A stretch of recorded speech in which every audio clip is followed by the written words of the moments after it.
mouth started with, "used to." "That used to be a Radio Shack," he said. "And I'm pretty sure that was a bank. And that used to be a music store. I bought all my tapes there."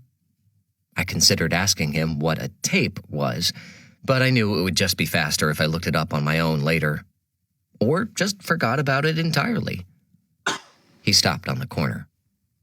"There used to be a donut shop over there that your grandmother would take me to on Saturdays after my Little League games," Dad said wistfully. "Didn't matter how many times I struck out, she'd still buy me 2 chocolate cake donuts. We'd sit on that bench and feed the crumbs to the doves." Dad smiled as Mom tucked her arm through his elbow. It seemed strange to hear him talk like this. He always said how he couldn't stand this town, how happy he had been to get away. Yet there was the street he used to ride his bike down, and there was the little community theater where he saw his first play. Cass was desperate to know which one, but he couldn't recall. And here was the bench where he ate his chocolate donuts. I wondered if it was the same one as in the picture sitting on his nightstand at home, and felt a twinge of sadness. Grandma Shelley might have sat on that bench. We turned the last corner to see the wooden sign outside the ice cream parlor had been flipped. The bells on the door jingled as we walked in. "Welcome to Mallory's. Take any seat. I'll be with you shortly," called a man's voice from the kitchen. There were plenty to choose from. There were only 3 other people in the place. It looked like something out of an old movie. The floor was tiled blue and white, and the stools by the counter looked like they spun all the way around. A giant glass container held long paper straws. The walls were all decorated with metal plate advertisements for sodas and sundaes, save for one wall toward the back, which was covered with photos, most of them in color but some in black and white. The whole place smelled like sugar and French fries, a winning combination. We took a big booth in the corner and waited for our server, a young man with slicked back hair. He looked like something out of the musical Grease. I know because my sister made us all watch it. I wondered if he always wore his hair that way or if it was required as part of the job. "Hi there, I'm George and I'll be taking care of you today. Have you been to Mallory's before?" Dad answered for all of us. "We're from out of town." It was the simplest explanation, I guess. "Well then, welcome first-timers. Here are some menus," George said, handing them over. "Food toward the front, sweet stuff toward the back. Our soup of the day is cheesy potato. Our flavor of the day is You Mocha Me Crazy. I'll give you some time to look things over and be right back." I flipped to the food, forgetting for a moment why we were even here. The picture of the double bacon cheeseburger was taunting me. Sitting next to me, Cass hadn't even gotten to the food yet. She was still on the first page, the one detailing the restaurant's history. "It says here that this place was first founded by the Mallory brothers in 1952 and stayed in business until 1967, when the elder Mallory died and the younger one sold the property to pay off debts. The building went through several other owners until it was bought by the Meeks family and turned back into an ice cream parlor 3 years ago." The name caught my attention. Mom's, too. "Did you say Meeks? Didn't we meet them yesterday at the service?" she asked. "Wasn't she the girl who said all those nice things about your grandfather?" Her name was Tasha. She had beautiful black hair and a great smile and pink lip gloss with a touch of glitter. She also had on earrings shaped like dolphins. She was wearing white sandals and had painted her toenails to match her dress. "Yeah, maybe," I said with a shrug. "Well, it says here that the Meekses bought it with the express intention of restoring it to its former glory," Cass continued. "The new owners even went back to the Mallory family and got some of their original recipes. Several of the menu items are the same as those served in the 1950s, and even some of the pictures on the wall date back to when the parlor was first opened." "That's great," Dad said, "but I really don't see how—" Dad?" As expected, Lyra had skipped clear past the food and gone straight to the dessert. She turned her menu so we could all see it and pointed down at the bottom of the Sundays and Shakes page to 6 words in a fancy rolling script. A lump lodged in my throat. We'd found it. An avalanche in reverse. Do you dare conquer the mountain? Do you have what it takes to conquer the most legendary dessert known to man? 12 scoops of Mallory's premium ice cream, towering high and topped with chocolate, caramel, and strawberry sauce, then smothered in white caps of whipped topping, with or without nuts. The mountain is calling. Will you answer? There was no picture of this legendary dessert. That was left to the imagination. Dad turned to Mom. You don't really think, don't you? George returned with 5 waters and a cheesy smile that I'm guessing was also part of the uniform. So, have you had a chance to look over the menu? What can you tell us about the mountain? Dad asked. George's cheesy smile somehow got cheesier. Oh, yeah, it's pretty epic. You get to pick any 12 flavors you want, and it comes in a giant bowl. And if just one person eats it alone, then they've conquered it and get their photo on our wall of fame. George nodded over his shoulder to the back of the parlor, the one covered in the snapshots that I'd noticed earlier. Believe it or not, we still have pictures of mountain climbers up there from when this place was around the first time. Wait, you're telling me that one person can eat 12 scoops of ice cream in a single sitting? Mom said. Sure, one person can. Most people don't. They share it. But it doesn't count as conquering the mountain unless you go solo, and you don't get your picture on the wall. Or the t-shirt. You can't cheat your way to fame and glory, ma'am. I don't think I can eat 12 scoops of ice cream by myself, Dad muttered. I think I could, Lyra said. George, our server, shook his head. A lot of people come in thinking it'll be no problem, but then they see it and it's like, whoa, that thing is ginormous. George made a gesture with his hands to show us just how ginormous. Bigger than his chest, anyways. Apparently, back in the day, the Mallory brothers actually called it Mount Everest. That was back around the time those first guys, Hillary and Norgay, got to the top, so it was really big in the news. The Quirks exchanged another furious volley of glances. This had to be what Grandpa's clue was referring to. Aunt Gertie had led us right to it, even though she insisted she wouldn't help us, that she couldn't help us. Of course, now pretty much anybody can climb the real thing, so we just call ours the mountain and leave it at that, George concluded. And you say it doesn't count if your whole family eats it? It has to be solo? One climber, one mountain, George confirmed. Then, noticing the nervous looks we were all giving Dad, he nodded. Let me give you all a couple more minutes to think it over. As our server escaped back to the kitchen, Mom frowned at her menu. I don't think this is a good idea, Fletcher. That much sugar will send you straight into a coma. I work in a candy factory, Dad replied. I think I can handle it. Eating a handful of jelly beans over the course of a day is not the same as consuming 12 scoops of ice cream in one sitting. Molly, the clue said to conquer Mount Everest. This is Mount Everest. He pointed to the description on the menu. I don't see what choice I have. Surely you don't expect him to be waiting for you at the bottom of the bowl.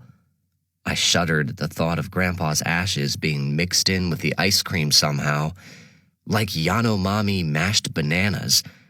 Just gross. George returned a moment later, interrupting the debate. He was shaking his head. Okay, so get this. I talked to my manager and he says he'll make you a deal. The whole family can conquer the mountain together, but you have to triple it. 36 scoops? Dad asked. Yup, 12 flavors, 3 scoops of each. Plus, he says if you can finish it, it's free. But you still only get 1 t-shirt. How many scoops is that for each of us? Cass wondered. Everyone at the table looked at me. 7.2, I said. The reality of the math settled over us. I can't do it, Mom protested. There's just no way. Bring it on, Lyra taunted. Are we talking like big scoops or kid-sized scoops? Cass asked. But it didn't matter what size the scoops were. Dad had made up his mind. We'll do it, he said. Excellent. George rubbed his hands together. I'll go tell my manager while you head to the counter and pick out your flavors. As he walked back to the kitchen, George called out, I think we're going to need a bigger bowl. The challenge of conquering the mountain started with the 5 of us trying to agree on 12 different flavors. We stood at the counter, pointing out options, debating possible combinations, and making gagging sounds when one of us said something the others didn't like. Ew, you can't have mint chocolate chip and peanut butter chunk in the same bowl. That's like orange juice and toothpaste. Is it asking too much to have cherry cordial and strawberry and raspberry ripple? Am I the only one here who likes pistachio? I really don't think you can put chocolate sauce on top of cotton candy. That's like overkill. Dude, you can put chocolate sauce on top of anything. Maybe we should just get 36 scoops of vanilla. Why would anyone want to eat something called Rocky Road? That's a terrible name. In the end, each kid got to choose 3 flavors, and Mom and Dad shared the last 3 picks because, as they put it, we are adults and know how to compromise. I picked cookies and cream, brownie batter, and luscious lemon. I figured I'd try to save the lemon for when I was suffering from chocolate overload and needed something light and refreshing. We were headed back to our booth to await the arrival of our triple-sized mountain when I heard a familiar voice call my name. Well, if it isn't Ryan like Ion. I turned around slowly, thinking there was no way. Not here. Not now. But there she was, standing by the cash register, tying on an apron. Her curly hair was pulled back, and she was dressed in the same white polo shirt as our server. She looked better in it than he did. Hey there, I said, heading slowly back to the counter, making sure I didn't trip over anything along the way. You, work here? Didn't you read the menu? Tasha Meeks asked. My parents own the place. So yeah, I work here. Yeah, but don't you have school and stuff? Me talk so good to girls. It's our spring break this week. Some kids get to go to Florida with their families and lie on the beach. I get to come wipe tables and wash dishes. She finished tying her apron and leaned over the counter on her elbows. Glitter lip gloss again. Not that I was paying that close attention. Wow, that sucks, I said. Sorry. It's not so bad, Tasha said with a shrug. Same dolphin earrings, too. Dad says it's teaching me the value of hard work, but mostly it's just made me sick of mopping floors. My parents only made me empty the dishwasher at home, and even then my mother would usually come behind and redo it. Apparently the plastic cups and the glasses had to stay on separate sides of the cabinet. What about you? Tasha asked. Shouldn't you be in school? Yes, probably, I thought. Except my grandfather's body is still MIA. We're sticking around another day or so. There's some Loose ends we have to take care of. Tasha Meeks's brown eyes narrowed. I know why you're really here, she said, a sly edge to her voice. I swallowed hard. You do? If she knew about Papa Quirk's last wishes, she must really think we were nuts. Tasha nodded. Of course. You came for the ice cream. That's all anybody ever comes to Mallory's for. I mean, the food's decent, but it's really just an excuse to get dessert. I let out a sigh. Right. You got me. Don't worry. I'm not going to judge, Tasha continued. Personally, I prefer soft serve in a cone. That's what your grandpa and I used to get sometimes. But I guess you already know that. Motorcycles and twist cones and going all in. Yeah, that was a great speech, by the way, I said. You really touched me. I mean, it touched me, but like in a good way. I scratched my suddenly hot cheek, thankful that my sisters weren't standing here listening to me make a fool out of myself. Yeah, I was pretty nervous, Tasha admitted. But I wanted to do it. To honor him, you know? For everything he's done for my family. I still wasn't sure what all Papa Quirk had done. Only that he gave her a ride sometimes and taught her how to play poker. That he was there when she needed him. So your dad and my grandfather, I began. I know. Doesn't seem likely, she said. They were both war vets, so they sometimes talked. But then when Dad had his accident, Tasha paused, chewing on her lip, studying me as if she expected me to know the whole story. But of course you're not from around here. It was a pretty big deal. 3 cars. Drunk driver swerved into oncoming traffic. Nobody died, thank God, but several people got hurt. That explained the scars, at least. That really sucks, I said. Yeah, well, it really sucks when your dad was the one who'd been drinking, Tasha said, frowning. I wasn't sure what to say. I wanted to ask her what happened exactly, and how it was that my grandfather saved her dad's life, and if her dad was better now. Or maybe, judging by the frown, I should just change the subject and ask her if she liked living here in Greenberg, and what it was like working at an ice cream parlor. And did she have a lot of friends? And were they mostly girl or guy friends? And if they were guys, were they like cute, athletic guys with perfect teeth and noticeable muscles? Or was she maybe sort of over all the guys in her hometown and looking to trade emails with strange boys with unexfoliated chin zits who she'd only just met, but whose grandfathers used to take her riding on the back of his motorcycle? I didn't get a chance to ask any of those things, because George chose that moment to ring a cowbell. He was standing beside our table and had the attention of the now 6 other customers in Mallory's. Is that necessary? I asked, covering my ears. Tasha rolled her eyes. Whenever somebody attempts to conquer the mountain, we have to make a big deal of it. Besides, George is studying theater in college, so he makes a big production out of everything. Sounds like someone else I know, I said, looking at Cass. George put the bell on our table. Ladies and gentlemen, he said in a voice better suited for a circus ringmaster. For the first time in the history of Mallory's, an entire family will attempt the improbable, a gastronomic feat neither for the faint of heart nor for the hyperglycemic. Brains will freeze. Shirt buttons will pop. Someone will probably end up passed out on the floor in this ultimate test of the human body's ability to process the most glorious marriage of sugar and fat known to man.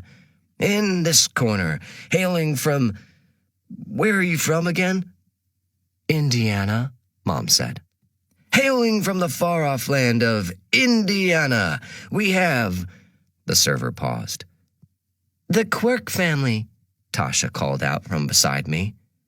The Quirk family, George repeated, louder and more obnoxious.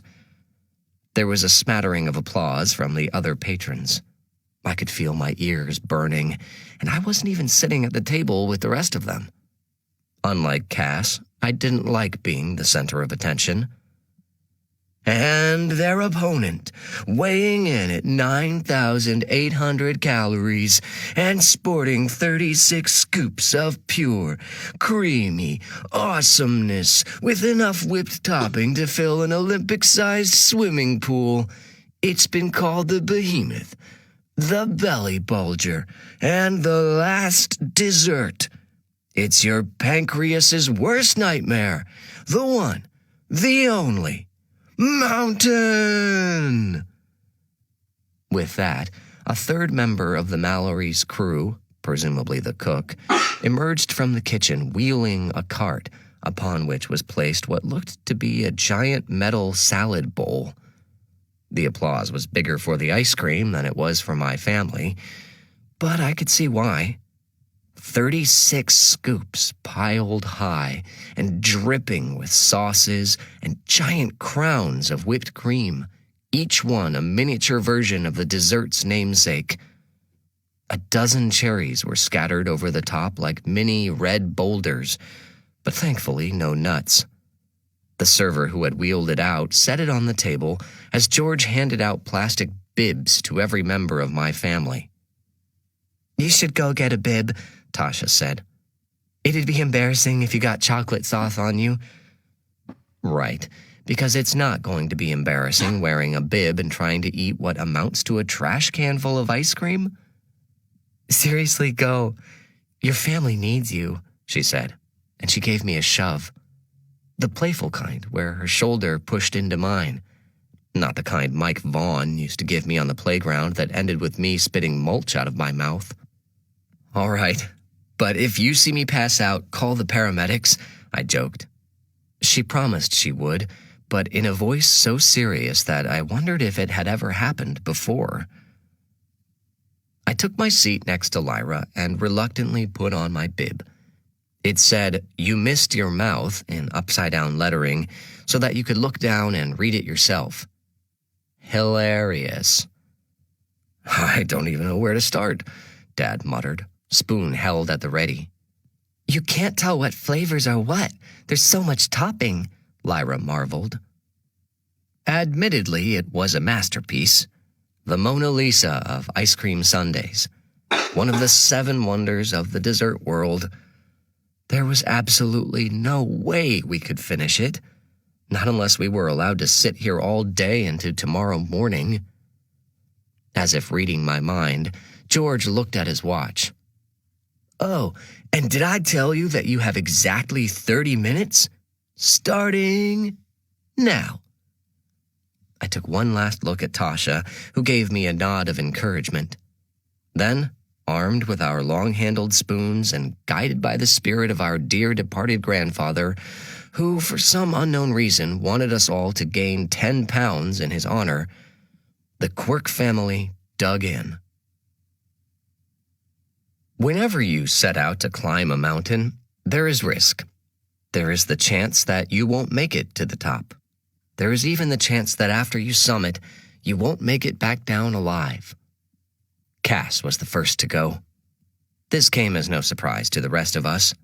In a family that earned half of its livelihood from a candy factory, you learn who can handle their sugar, and Cass had the fewest sweet teeth of all of us. She believed carrot sticks were an actual snack and not projectiles to throw at your friends during lunch, and she was the only one of us who would ever go to a restaurant and order just a salad for dinner. "Oh my God, I'm so stuffed," she said, slumping melodramatically in the booth beside me, a dribble of chocolate sauce in the corner of her mouth like a trickle of sticky blood. She had eaten maybe 3 scoops. Any other time, that would have seemed impressive for her, but now it just meant more for the rest of us. "You can't be done already," I said. "Tell that to my stomach," she protested. There was no point in arguing with her.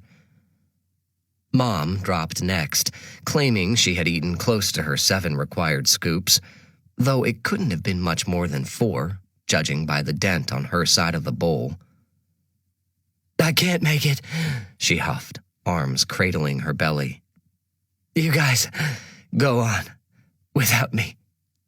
"You did great, sweetheart," Dad said, and reached over to rub her shoulder. "Don't touch me," she warned him. "I literally might burst." She put a napkin to her mouth and groaned. That left Lyra, Dad, and me, though it was obvious that my sister and I were doing most of the grunt work, as Papa Quirk would say. Dad was too busy isolating flavor compounds, making what Mom called his tasting face, head cocked, one eye half closed, lips pursed together, cataloging each bite like a connoisseur. Butter pecan, but with notes of goat's milk and just a touch of praline. "Don't analyze it, just eat it." I went in for another spoonful. "It's about the journey, Ryan, not just the destination." The journey. Right. It had been nearly 20 minutes, and already most of the ice cream was half melted and mixed together. I couldn't tell you if I was eating moose tracks or chocolate monkey. We had less than half of the mountain left to climb, but I was starting to feel sluggish. I'd already battled my way through 2 table-pounding brain freezes. My tongue was numb, not just from the cold, but from so much sugar at once. My taste buds were paralyzed from sensory overload. Worse than that, though, was the feeling I was starting to get in my stomach. The lurching, burbling, corkscrew motion it made. I belched, exhaling a breath that could knock out a diabetic, and looked over at the counter to see Tasha stifling a giggle. She was watching me. Oh, of course she was. I couldn't quit now. But wouldn't it be worse to upchuck all over the floor of her parents' ice cream parlor? What if she was the one who had to come clean it up? "It's impossible," I muttered, holding my spoon upright like planting a flag of surrender. Dad leaned over the bowl and looked me in the eyes. He pointed his spoon at my nose. "It is not the mountain we conquer, but ourselves." Know who said that? Frodo Baggins, I guessed. Sir Edmund Hillary. I liked my answer better. "It means if we put our mind to it, we can accomplish anything," Dad added. Which was fine, except there was only so much room in my stomach, no matter how open my mind was. Beside me, Lyra was busy fishing out pieces of cookie dough from the gloppy, melty mess. She'd easily out-eaten me, though I had no idea how she managed to squeeze it all into her little body. On the other side of the table, Cass picked up her spoon as if she was ready to leap back into the fray. But after only one bite, she said, "Oh no, bad idea, bad idea," and put it back down. She set her head on the table, taking long, slow, deep breaths. From the counter, I heard Tasha's voice. "Come on, Ryan, you got this. Show that ice cream who's boss."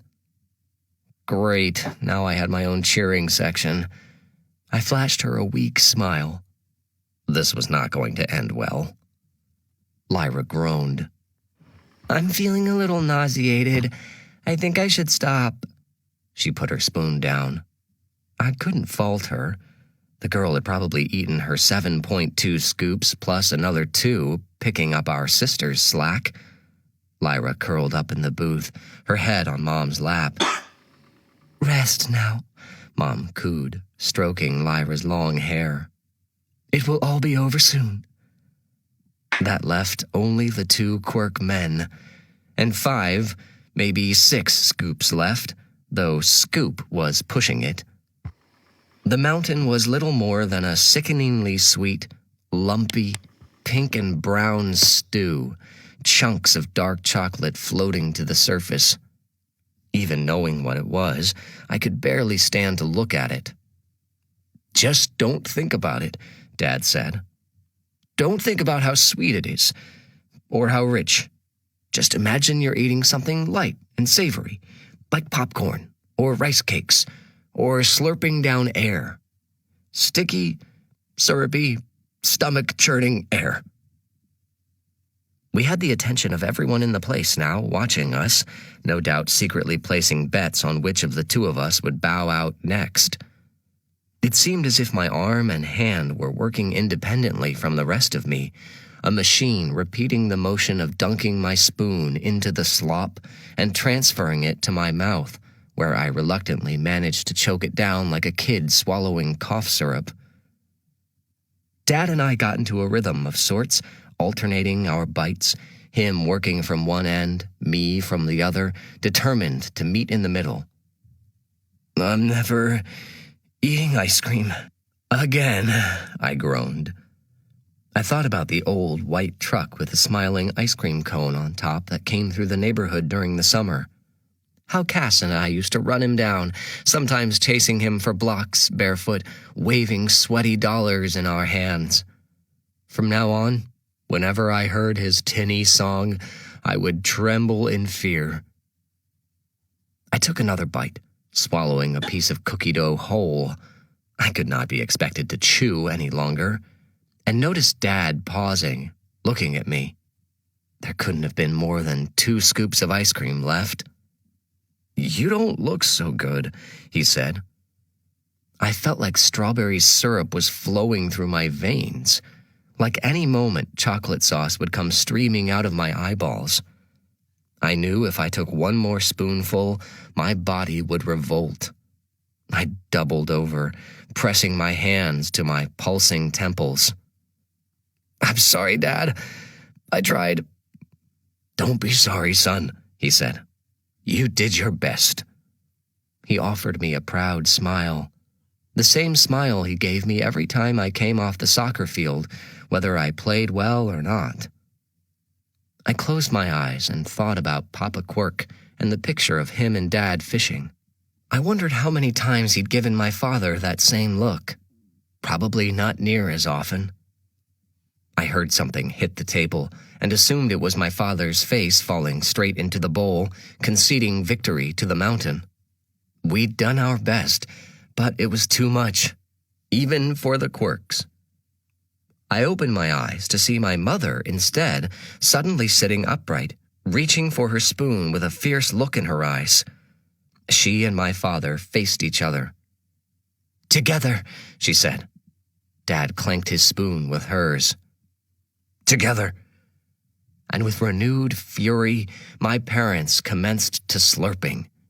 They hovered over the bowl like a 2-headed monster, melted ice cream dribbling out of their mouths and back into the bowl, only to be scooped up in the next spoonful, shoveling it in as fast as they could. It was the most revolting thing I'd seen since catching my sister French-kissing Damien Moorhead last summer in the basement. 2 agonizing minutes later, Mom scraped together the last slurp of what had once been Mount Everest and fed it to Dad, who choked it down with the look of a man who has just been given a lethal dose of poison. The crowd erupted in applause, as much as a crowd of 8 or so can.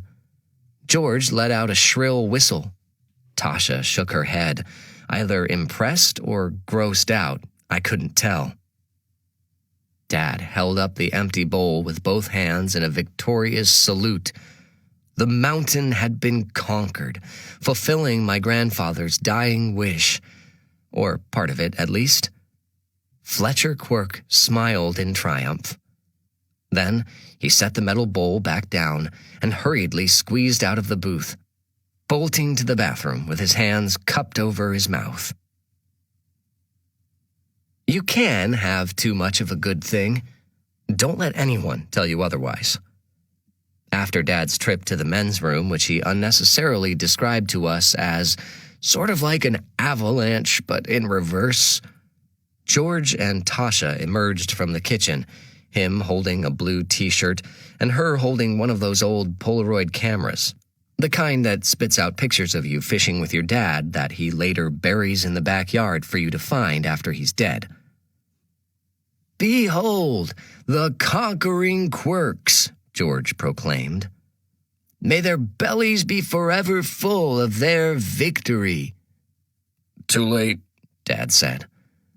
George handed Dad the blue shirt, which had the Mallory's logo on the front and "I Conquered the Mountain" on the back, complete with an outlined drawing of a stick man climbing a giant scoop of ice cream. I wondered if Dad had a bow tie that would match. "We would like to get a picture of all of you for the wall, if you don't mind." Tasha held up the camera and motioned us to get together. Great, I thought. Memorialized on the wall of gluttony. Something else I can be forever embarrassed about. We huddled together by our booth, Mom and Dad in the back holding up the bowl, me squeezed between my sisters in the front. "Hold on a sec," Tasha said.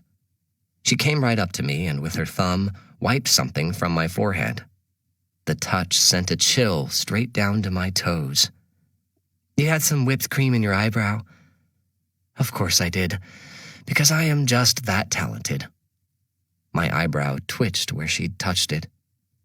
Tasha smiled and stepped back, reframing her picture with an even more red-faced version of me in its center. "Say ice cream." "Oh, God, no," Mom muttered. "Just cheese, then." I tried not to smile too much. I didn't want to look like taking family pictures was something I enjoyed. Rather, something that I stoically suffered through out of the goodness of my heart. "And now you can add it to the wall of fame," George said, pointing to the back and the 70 or so pictures that were already posted there. While my dad led the way, photo in one hand, ceremonial thumbtack in the other, I lingered behind with the photographer. "You did it," she said. "Team effort," I told her. "Besides, it was only ice cream, and I like the real Everest." "Well, it's something. Lots of people have climbed mountains. Not many people can say they've eaten them." That was true, I guess. Just all the ones on the back wall where my family was now standing. Where, in fact, my mother had just shouted, "No way!" "I should probably go check and see what that's all about," I said. "Yeah, you probably should," Tasha prodded. The rest of my family was jammed together, all staring at one particular photo. It was black and white and a little washed out, obviously one of the originals from back before the Mallory brothers sold the place. It showed a guy and a girl, teenagers. She wore a short, patterned skirt and sweater, long hair pulled back in a ponytail with a ribbon. He wore a bomber jacket and a t-shirt with a dark stain on the front, maybe, hopefully, chocolate sauce. The empty bowl proclaimed his victory over what was then still called Mount Everest, though on the other side of him sat a bucket. The picture was captioned underneath in black marker, slightly smudged. "Frank Quirk with Shelley Harper, September 1966. "This is it. This must have been their very first date," Cass said. Aunt Gertie's voice echoed in my head.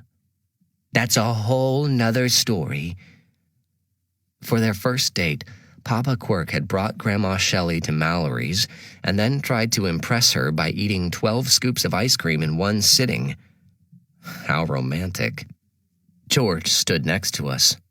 "Oh, he's got the bucket. Not a good sign. But he's still on the wall. You just have to get it down, not keep it down." "Like father, like son," Mom said. Dad reached out and gingerly pulled the photo free. I hadn't seen enough pictures of Grandma Shelley that I could recognize her teenage self easily. But Papa Quirk was obvious to me now, even so young. His beaked nose, his shallow cheeks, the thick head of hair that would eventually start to recede or at least make the leap down to his face. I suppose somebody might think of him as handsome back then, in a rough and tumble way. Grandma Shelley, on the other hand, was a hottie. "She looks just like you, Cass," Mom said. Okay, I thought. Forget the hottie part. "But where's Papa Quirk?" Lyra whispered up to Dad, careful so only our family could hear. "I mean, where's the rest of him?" In the afterglow of our victory over the belly bulger, I'd almost forgotten why we'd even eaten it to begin with. Dad hadn't, though. Knowing now how the game was played, he flipped the picture over, and just as with Fishin' Fletcher, someone had written something on the back in blue ink. "Look for me in the magic tree, hidden among the leaves." I groaned. I couldn't help it. Admittedly, most of it had to do with the ice cream sloshing in my stomach, but also the fact that after all that, we'd only uncovered another clue. Papa Quirk was still out there somewhere, which meant the weirdest day in Quirkdom was about to get even weirder. Swooners, mullets, and magic trees. With bursting bellies and raging sugar highs, we waddled to the door, Dad leading the victory parade, T-shirt draped proudly across his shoulder like a sash. I scanned the parlor for Tasha, hoping to at least say goodbye before we left, but she'd slipped away while we were studying our dead grandfather's third clue. George said she was in the back on the phone and asked me if he should go get her. Papa Quirk would have said yes. Heck, Papa Quirk would have leaped over the counter and gone back to the kitchen to say goodbye himself. Papa Quirk once jumped a metal fence and stole a stuffed bear to get a girl to like him. He conquered Mount Everest just to impress her. Of course, then he tossed his cookies and cream. My stomach was already a gurgling volcano barely lying dormant. Maybe better not to push it. Just tell her the charming guy with the whipped cream on his forehead said it was nice to meet her. And I hope we see each other again sometime. I mean, like, again. Sure, man. Whatever. George started to walk away, carrying a stack of menus in one hand and his cowbell in the other. Maybe leave out the charming part, I called after him, starting to doubt myself, suddenly thinking that Tasha was just being polite, talking to me only because she liked my grandfather and because you can't be mean to a kid who has recently lost someone close to them. And all the again stuff, I added. Know what? Just tell her Ryan says bye. I slipped out the door before I could make a bigger fool of myself. Outside, Cass was repeating the last clue over and over. The girl could memorize speeches from Shakespeare, so a one-line riddle should pose no problems. Dad didn't ask if he could take the photo of our grandparents on their first date. Papa Quirk had earned his spot on the wall, after all, and he deserved to keep it. Instead, my father just used the thumbtack George gave him to put our family picture right next to my teenage grandparents. I wondered what he made of it, that photo. Obviously, Papa Quirk was trying to tell us something. What did fishing, garbage pail kids, ice cream mountains, and first dates have in common? I would have asked, but Dad seemed just as puzzled by the whole thing. Puzzled and a little green, as if he could be sick again any minute. Mom looked the same. Lyra, on the other hand, bounced like Tigger as we walked back to the car, her pigtails flopping. "That was epic," she said, skipping circles around us. "We should totally do that again sometime." "I think that's a terrible idea," Mom said. "Conquering Everest is a once-in-a-lifetime experience." Cass slowed down to walk next to me. "Well, she sure is pretty." "Who?" I said, playing dumb, hoping she'd drop it. I should have known better. "Tasha, right? The one from the funeral? Sorry, funeral," Cass corrected herself. "Yeah, I guess," I said, trying to sound disinterested. Never, ever admit to your sister that you think somebody's cute. Especially if your sister is anything like Cassiopeia Quirk, queen of storybook romances, cataloger of crushes real and imagined. She will ship you faster than FedEx. "You guess," Cass repeated, grabbing hold of my arm with both hands. "Come on, admit it. You were totally into her. And when she wiped the whipped cream off your face, the look you got, So smitten. I shook off her hand and tried to put some distance between us, but it was too late. Like sharks sniffing out a bloated whale carcass, she was quickly joined by her own kind. "Who's smitten?" Lyra asked, her ears pricking, skipping up beside us. "Rye was swooning over that girl at the restaurant." "I was not swooning," I snapped. "You were totally swooning," Cass insisted. "I don't swoon. You swoon." "Pfft, when have I ever swooned?" "Are you kidding?" I spat. "You're like the world's foremost authority on swooning. You swoon when you see a pair of shoes you like. You swoon over characters in books. You swoon at movie previews. You're a total swooner." "Swooner's not a word," Lyra informed us. "Don't try to change the subject," Cass smiled her showbiz smile. "I saw you back there. It was total swoonage. You were one big swoon ball." "Swoon face," I shot back. "Swoon head. Swoon bag. Swoon for brains." I got right up in her face. "Swoony McSwoons-a-lot, who lives in Swoonsville and eats Swoonios for breakfast, thinks she's so friggin' swoontastic that the whole swoony world swoons at her stupid swoony feet." "I am rather swoontastic," Cass admitted, mock-admiring her nails. I punched her in the arm, not near as hard as I could. "Ouch," she said, and punched me back. Really hard. A lot harder than I expected. Who knew my sister with her pixie sticks arms had a fist like a sledgehammer? I resisted the urge to hike up the sleeve of my shirt, even though I was sure a bruise was already blossoming there. "You two need to grow up," Lyra said. "So juvenile." We reached the parking lot and all piled into the car, me rubbing my arm as I crawled into the back to get away from Cass, who was still batting her eyelashes at me. Up front, I overheard Mom ask Dad, "Do you even know where you're going?" "You mean, do I know the way to the magic tree?" Dad replied with a snort. "If it's the one I'm thinking of, I know where it used to be. But that was 30 years ago." He started the car, his fingers tapping on the wheel. The one he was thinking of?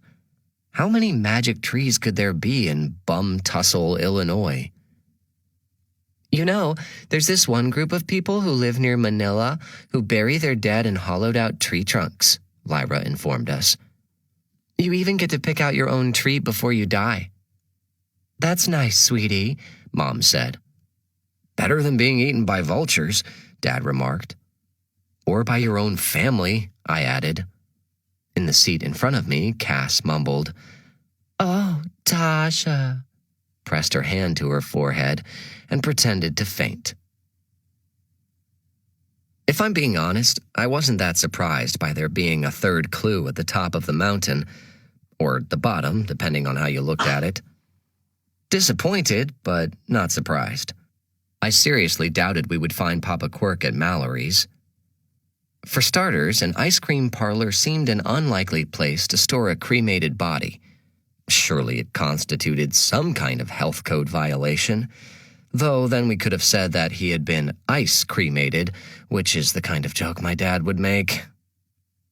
Mostly, though, I'd seen enough movies to know that no quest is ever completed after only 2 steps.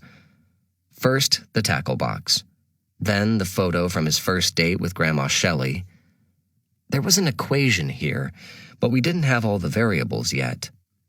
I wasn't sure what it would all add up to in the end, but I knew it couldn't be solved so easily.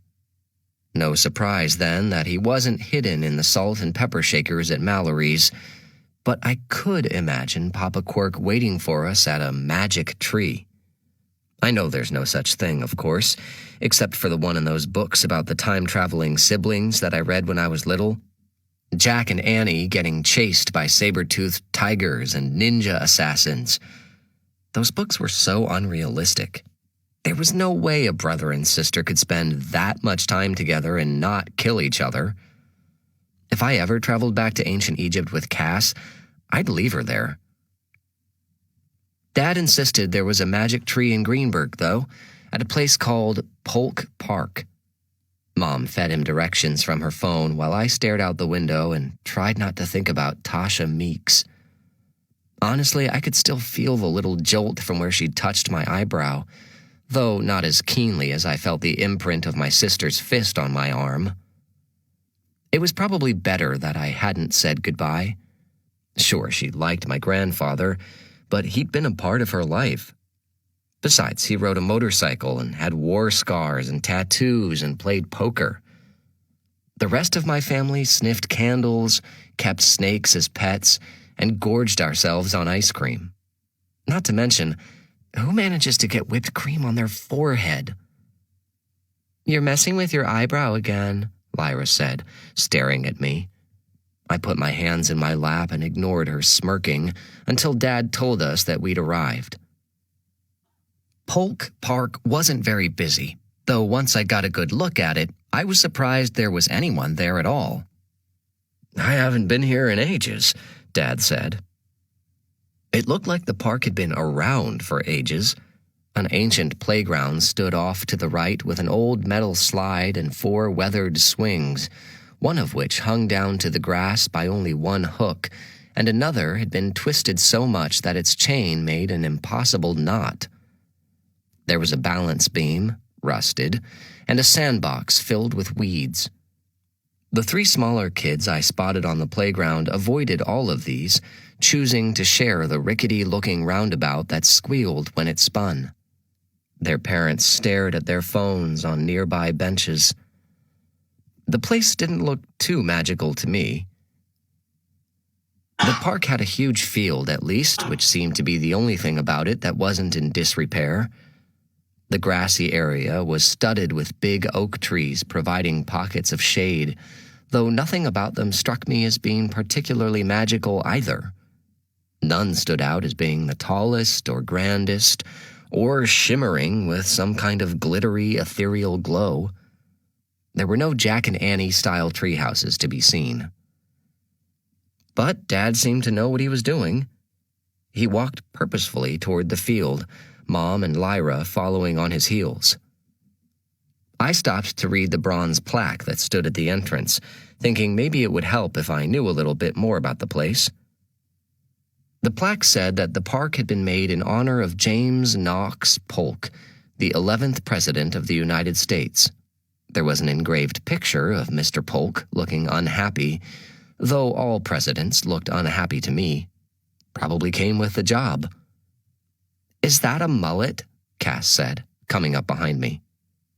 "Yeah, maybe," I said, bending down to inspect President Polk's hairdo.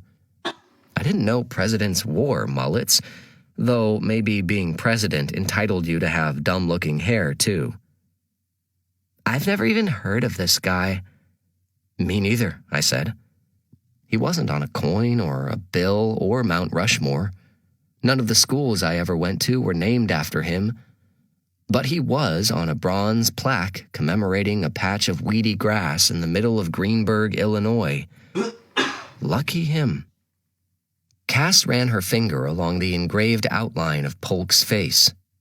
"Don't you think it's funny how you can be the President of the United States and still be forgotten by almost everybody?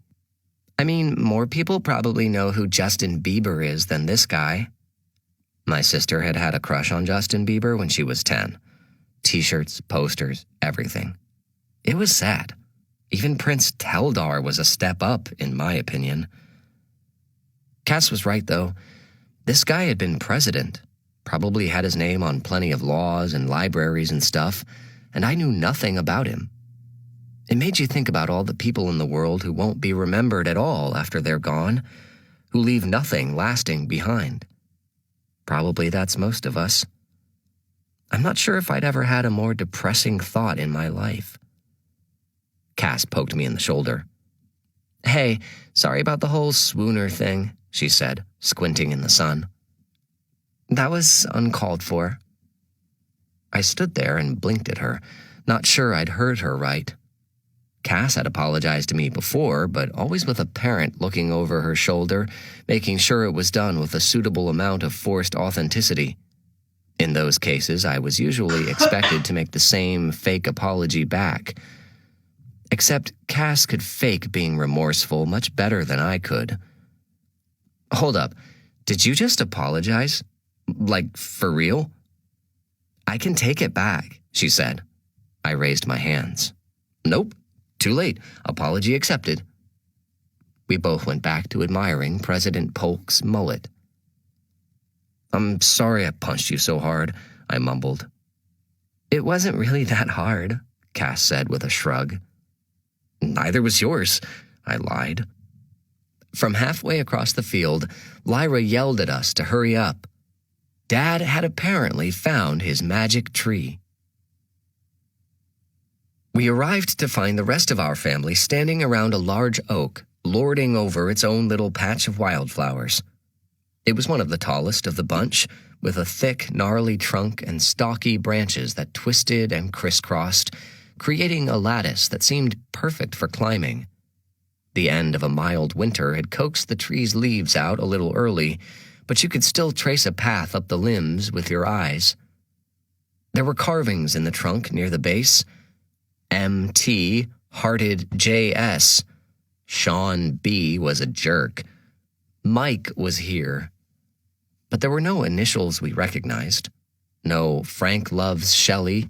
No welcome to the magic tree. No this way to Egypt. Doesn't look so special to me, Lyra said. No, not to you, Dad said, putting one hand on it. We used to come here on Sundays when I was little, while everyone else was at church. Mom packed a picnic, and we'd find a spot here in the shade, far enough from the playground that Frank could have some peace and quiet to read the Sunday paper. He and Mom would sit and do the crossword together. What makes it magic? Cass asked, studying the tree. Your grandmother called it that because I used to climb up into it and disappear. Wait a minute, Mom said. This is that tree? My sisters and I looked at each other. Clearly, there was another story here. Another piece from the puzzle of my father's foggy childhood that he'd apparently shared with Mom, but not with us.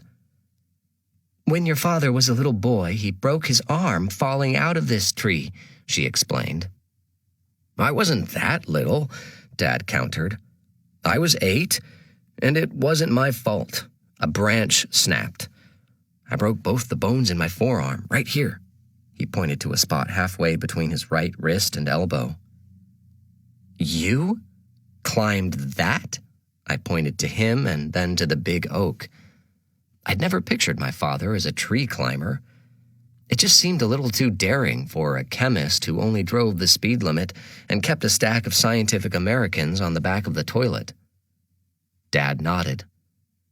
Probably 100 times, until the one time your grandmother wasn't watching. She'd gone back to the car to get something, and Frank was stuck in his paper. I was up there calling down to him, trying to get his attention, and snap! Dad slapped his hands together, causing Lyra to jump. I had to wear a cast for 8 weeks. Got me out of PE, at least. Dad looked up at the tree and shook his head. We still came back to this park every other Sunday or so, but that was the last time I ever tried climbing it. And it's still going to be the last time, Mom said. Come on, Moll. That's the whole reason we're here. This is the tree. But didn't you just say how you almost died the last time? And you probably weighed 70 pounds then. And now you weigh, what, 170? 163, Dad corrected. Mom shot him a look. Okay, 167.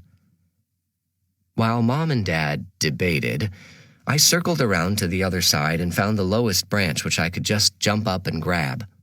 From there, it was a stretch to get to the next, but after that, it would be just like climbing a ladder. I couldn't see anything special from down here, but that didn't mean that there wasn't something hidden up there. Another clue, maybe? Some little bit of Papa Quirk? I leaped and grabbed that first thick handhold, my feet scrambling up the trunk. My parents continued to jabber at each other. Let's just call the fire department. Really, Molly? You want to call the fire department and explain how we think my dead dad left a clue to his missing body hidden in the top of a tree in the middle of a public park? Okay, maybe not. But I also don't think that at your age you should be climbing 50-foot-tall trees either. You know how I feel about... My mother stopped, suddenly realizing where I was. Already 15 feet off the ground. Ryan Quirk! You get down from there right this minute. I pressed close to the trunk, methodically working my way to the top, branch by branch. Don't worry, Mom. I got this, I called down. I looked around for something, anything. A message from Papa Quirk? Maybe something etched into the tree itself. Another scrap of paper nailed into the trunk, or a photograph nestled in the leaves. I circled around as much as possible, worried that I would miss something on the other side as I climbed. The tree was so thick I couldn't even wrap my arms around it. I'm going up too, I heard Lyra say, followed by the grunts of her trying to jump up to the first branch. But there was no way Mom was going to let more than one of us break our neck. Finally, I thought, something I can do that my sisters can't. 30 feet up now. The branches were getting thinner, some of them bending underfoot. I knew I wouldn't be able to go too much higher. Be careful, Dad commanded, somehow sounding just as panicked as Mom. I was high enough now that looking down made me dizzy. More concerning, though, was that there was nothing up here. Maybe Dad had the wrong tree. Or we were thinking about the clue the wrong way. That's when I spotted it. On the other side of the trunk. Something that clearly didn't belong. A Ziploc bag impaled on an upturned branch, just dangling there like ripe fruit. I think I found something. I stretched for another branch and pulled myself a little closer. It's a book.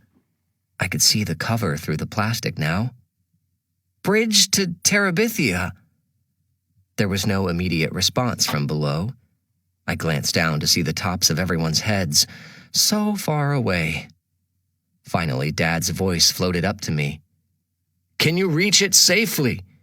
If you can reach it, just drop it, then come back down slowly. He even said the word slowly, slowly. I think so, I shouted. Provided I could wiggle it off the branch it was stuck to. My left hand had a death grip on a branch above, leaving me one free hand to work. I scooched around the tree and out on the limb, shuffling by centimeters. God, it was a long way down. I felt a leaf tickle my ear. Another branch poked me in the side. I managed a couple more inches, just enough to take hold of the bag. One good tug should do it. Ryan, please be careful. My mother was practically screeching now. One good tug. The bag ripped free, causing everything under me to shift. My foot slipped, and suddenly I felt woozy, one leg hovering over nothing. The book slid out of my hand and heard it thwip and thwack as it tumbled through the branches below me. Not wanting to follow it down, I grasped madly for another branch to steady myself, finding a second, even skinnier limb for my dangling left foot to rest on. I hugged the tree like it was a girl in a blue and orange dress. Ryan! Mom's voice, Dad's voice, even Cass's voice.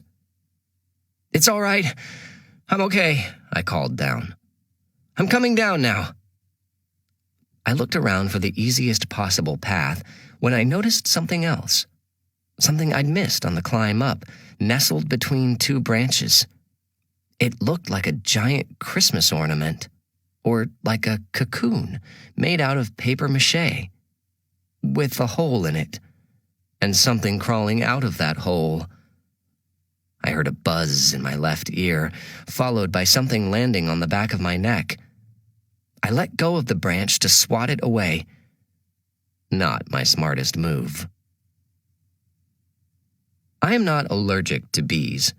My mother is allergic to bees, but she is also allergic to dust mites and latex and mangoes. Getting stung by one bee wouldn't have killed me. Falling 40 feet out of a tree, on the other hand, I wasn't sure if the thing that landed on my neck was even a bee. All I know was that I panicked and slapped at it with the hand that had the surer grip. I felt the other branch snap off in my left hand, felt both of my feet slip out from underneath me, heard a bad word, a Papa Quirk kind of word, slip from my lips, followed by my mother's shouting and the whip, whip, whip of leaves brushing my ears. I felt the sting of smaller branches snagging my shirt, others bending beneath me until I hit one big enough to stop me, my legs curling around it, hands groping for anything solid to hold on to. I was hanging upside down, 15 feet from the ground, my sweaty t-shirt falling over my face, blocking most of my view.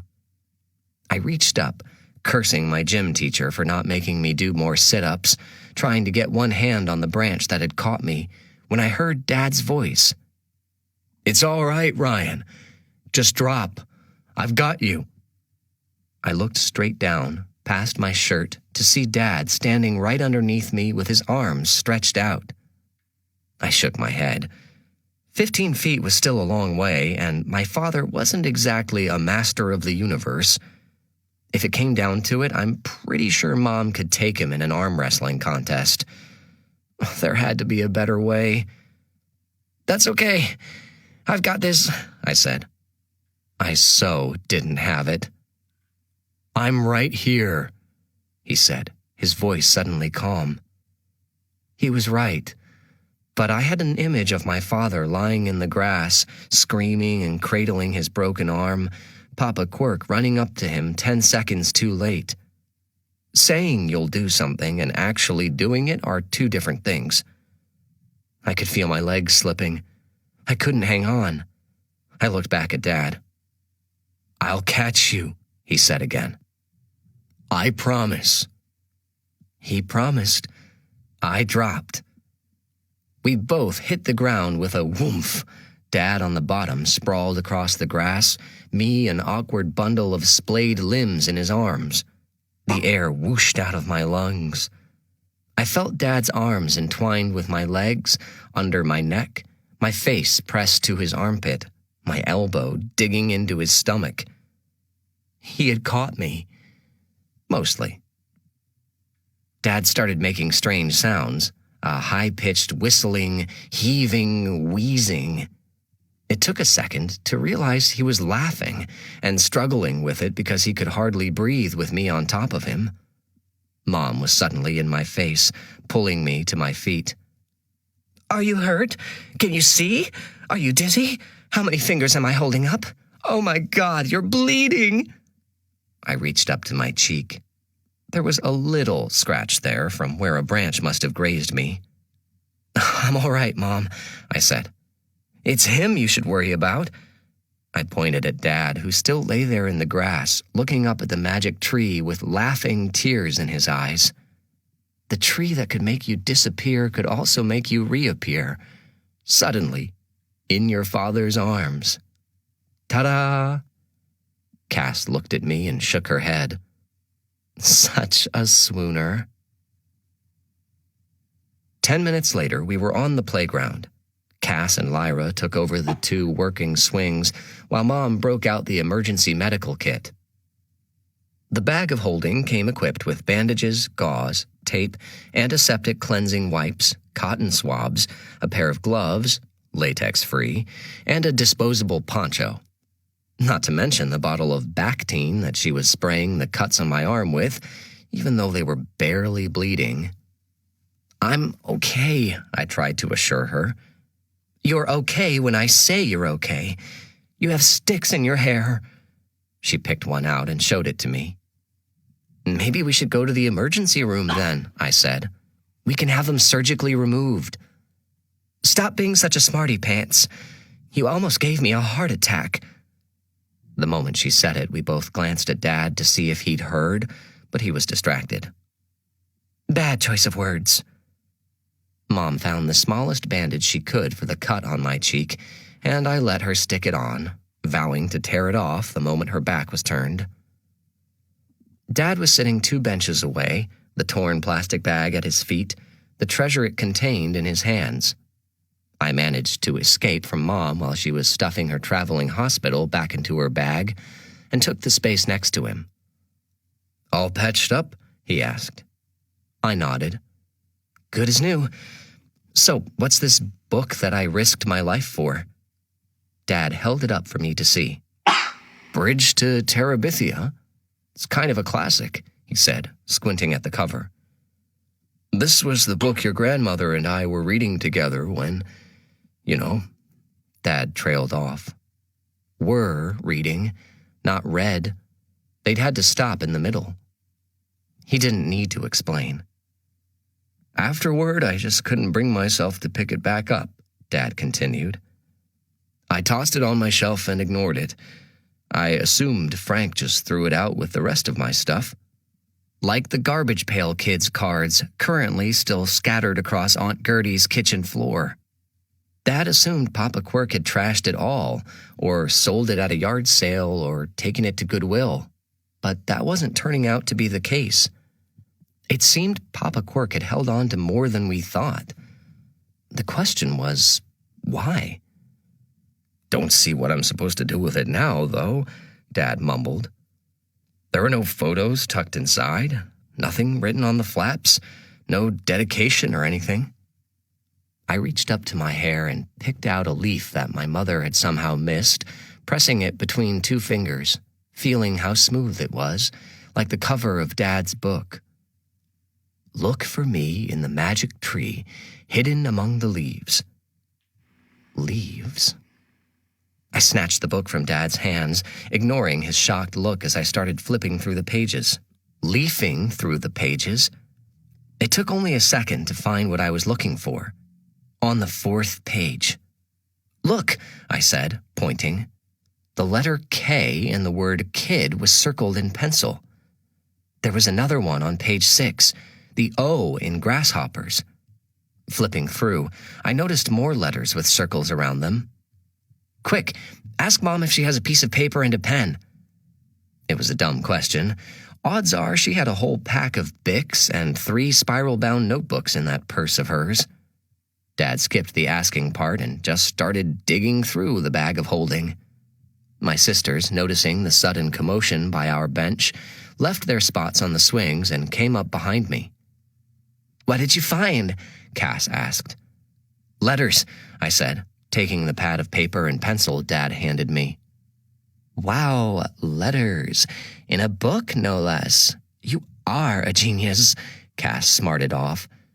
But then she saw me copying the circle letters down, carefully flipping from page to page, making sure I didn't miss one.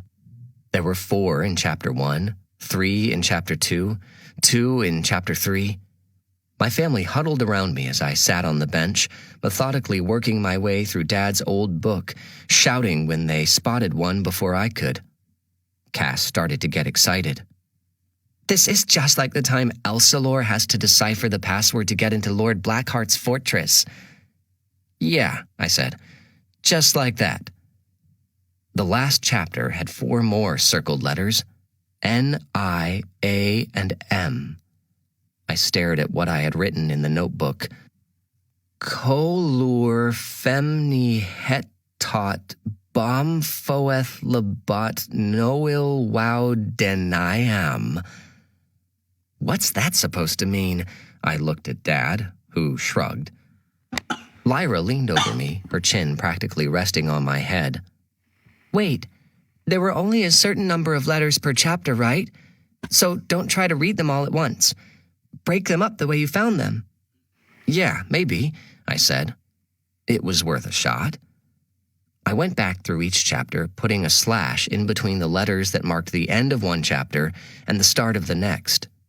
When I'd finished, I read the whole thing out loud, stumbling over the unfamiliar sounds. "Kolo orf em ni het tot bom foeth lebot no ilwow dan niam." "Well, that clears things right up," Mom said. "What's a tot bomb?" Cass asked. Maybe it's Vietnamese, I suggested. After all, Papa Quirk had taught me a few Vietnamese phrases from his time over there, though most of them were dirty and I was sworn not to repeat them around Mom or Dad. Lyra groaned and plucked the notebook out of my hands. "Come on, people," she said. "That's not Vietnamese. Don't you get it? It's a jumble." "You're a jumble," I said, slightly miffed at her grabbiness, even though I'd done the same thing to Dad only minutes ago. "No, see?" she said, and then she started scribbling in the notebook we'd taken from my mother's purse, rearranging the new groups of letters to make actual words. English ones. She worked quickly with her tongue poking out of the corner of her mouth and got hung up only once on "Ilwow," but then Cass, who was standing next to her, whispered, "Willow." The rest fell quickly into place. Lyra held the notebook up proudly. "Look for me in the bottom of the bottle on Willow and Maine," she read. Dad wrapped his arms around her, squeezing her tight. "You are a genius," he said. Except, unlike Cass, he actually meant it. And it was probably true. Lyra probably was a genius. But if it wasn't for me, we wouldn't even have the book in the first place. Why I will never get in a bar fight with my sister. You fall, and they catch you. I don't know a whole lot about parenting, being 12 years old and never even having kissed a girl, but I know that's a big part of it. The catching, not the kissing. They wait at the end of the slide the first time you go down. They stand at the bottom of the stairs. They hold your hand as you teeter along the icy driveway. You're going to fall. They know it, so they spend 59 seconds of every minute watching so that they can be there when your shoelaces trip you up, waiting to say, "I got you." Except when they don't. I learned to ride a bike at age 8, later than both of my sisters. It was a matter of choice, at least that's what I told myself. I liked to run, and my 2 spindly legs could take me anywhere I wanted to go. But the truth was, I was scared. It was only the frustration of watching my older sister zip around the block with no hands, mocking me with her stuck-out tongue that persuaded me to learn. On a sun-drenched Saturday afternoon in the middle of June, while Cass was at art camp, so she couldn't make fun of me. I learned on her old bike, salmon pink with purple flowers and a white plastic basket with Dora the Explorer on the front. That bike was the real motivator. The moment I could make it down our street and back without falling, Dad said he would take me to the store to pick out something a little more my speed, meaning the red and blue Spider-Man bike that I'd had my eyes on for weeks. But first, I had to learn to stay upright, and Mom had volunteered to be my teacher. The same woman who insisted we keep those plastic baby-proofing plugs on the unoccupied outlets in our kitchen permanently because one of us could accidentally slip and jam a butter knife into it and electrocute ourselves. She was going to teach me to ride a bike. So she stood behind me, one hand next to mine on the handlebar, the other on the seat, pushing me, steadying me, doing all the work for me until I started to pedal faster than she could push. And even then she was running beside me, huffing words of encouragement, refusing to let go. And because she wouldn't let go, I never managed to pick up enough speed. I would wobble and panic and scream, and she would stop me before the bike tipped over. Time and time again. "He just can't seem to get his balance," she said to my father, who had come out to check on my progress, which was effectively 0. "Could have something to do with the knee pads you're making him wear," he joked. Then he offered to take over the lessons, suggesting that maybe my mother go read a book in the backyard or something. "You don't want me to watch," she guessed. "You don't want to watch," he insisted. 3 minutes later, I found myself at the top of our sharply slanted driveway, my knee and elbow pads in a pile in the grass, though my Spidey helmet, to match my future bike, was still snugly buckled to my noggin. 40 feet, Dad said, thumping me playfully on the top of the helmet. The driveway is 40 feet long, then it spits straight out to the street. You don't even have to turn. Just let gravity do the work, and when you hit the pavement, start to pedal. Easy peasy. My father thought organic chemistry was easy peasy. I'm scared, I admitted. The driveway suddenly looked incredibly steep from atop Cass's sparkly, training wheel-less bike. A veritable Everest, a one-way ticket to a fractured skull. It's all right, Dad said. Nothing terrible is going to happen to you. I promise. My father never promised anything he couldn't live up to, at least not to me. I took a deep, determined breath and nodded. Dad let go. The bike quickly gathered speed as it rolled down the driveway, my feet slipping off the pedals that started spinning too quickly, all my concentration on just keeping the handlebars straight and not veering into the grass. And, for a moment, it felt like I was flying. Then the bike bumped off the curb and out into the street. I glanced behind me to my father, who was still standing at the top of the driveway, making pedaling motions with his hands. My focus lost, I felt the handlebars twist and frantically yanked them the other way. One foot slipped off the pedal again, the bike began to wobble, and I went down. Hard. My spidey head bounced a little. Tiny pebbles pockmarked my palms. My knee was barely scraped, but the rash on my arm just below my elbow was raw and already starting to spot over with blood. It hurt like 100 bee stings. Dad was beside me instantly, it seemed, untangling me from the bike and pulling me into his lap as I started to cry, cradling my bloody arm. Dad gave it a good look, then inspected the rest of me before unbuckling my helmet and setting it beside my bike with its still spinning back tire. That was good, he said. Good, I thought. How in the world was that good? I barely made it those 40 feet. You promised, I sobbed at him. I promised nothing terrible would happen, he corrected. This isn't terrible. This is a scratch, and scratches are just reminders of what to do differently next time. He wiped my leaky nose with his sleeve and stood me up. Come on, let's get something on that before your mom sees. He guided my bike, Cass's bike, to the top of the driveway with one hand, guiding me with the other. We snuck into the bathroom and got the bloody elbow cleaned off. Then Dad led me back out front. This time, don't forget to keep pedaling. It's easier to stay balanced when you are moving fast, he said. That didn't make any sense at all. It was harder to do things fast. Coloring, using scissors, solving Rubik's cubes. I shook my head. The man was crazy. You can do this, Ryan. He patted the bicycle seat. I considered refusing, kicking the bike over and running to my room, but I didn't. Partly because I wanted to learn. Partly because I wanted that Spider-Man bike. But mostly because he said I could. Second time's the charm. Dad held the bike steady as I climbed back on. He made sure my helmet was buckled tight, and then he let go again. He was wrong. Second time was not the charm. Third, neither. I fell 4 more times that day, in fact, though none of the others was as bloody as the first. And after each fall, I just grew more determined not to fall again. Until I made it 40 feet and 40 feet more. Until I heard him cheering me on.